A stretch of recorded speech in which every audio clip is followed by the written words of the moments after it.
I keep a little pad on the sideline. Our coaches, after every game, evaluate everything that happened positively and negatively during that ball game. So not only can we talk about it on Sunday for next week, but we also think about it for that team next year if we continue to play that game, because we may see when you're playing Texas Tech and they're throwing the ball every time and you're trying to rush the passer from outside their wide splits and you can't get there, then obviously after the time we played them the first time, we'd say we need more blitzes up inside. It's too wide from outside, so drop your ends and bring your safeties or bring your linebackers, and those type things would be adjustments that you might make for the next year.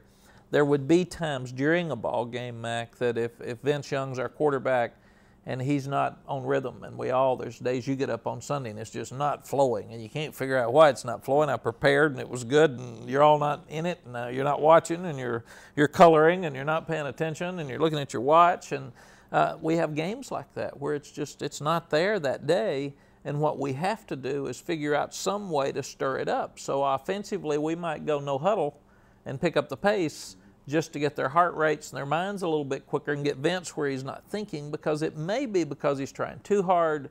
It may be because it was a team that didn't get their attention, so we were a little complacent coming in. But the reason that we're not playing well is unimportant. Getting us to play well is important. Then after the game, you can try to figure out why we weren't as prepared, so we can make sure we dodge that bullet next time. I think so. As a father, you do have to look at the results.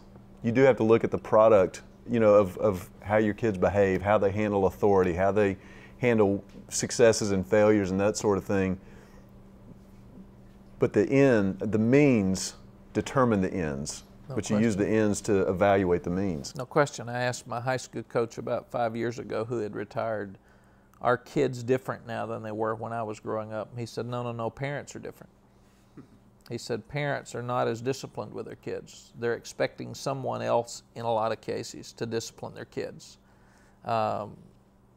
Self-evaluation is one of the more difficult things I think we do in our life. Trying to admit that there's some faults that we have that we need to fix is a hard thing to do, because we're admitting that we're not where we need to be. I see with parents, and especially young parents, admitting that their children have some faults is a very, very difficult thing to do. And being a minister's hard, coaching's hard. They're really important things in our lives. Nothing is harder than being a good parent. And I've seen what I felt like were really good parents with troubled children. I've seen some parents that I thought didn't do anything right, and the kids were doing well. And so there's not just a model that says you got to say this and you got to do this, and he has to look this way and he has to look this way, and she does this, and Sally and I have raised 4 of them. So we understand that the decisions and challenges that you have with your children are the hardest that you make in your life, I think. And there's no question that whether we like it or not, the proof's in the pudding.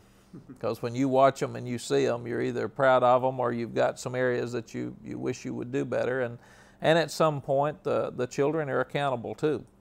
I mean, you can only get them to a point, and if the values are there and the character's there and they know what is right, then it's their responsibility to make the right decisions.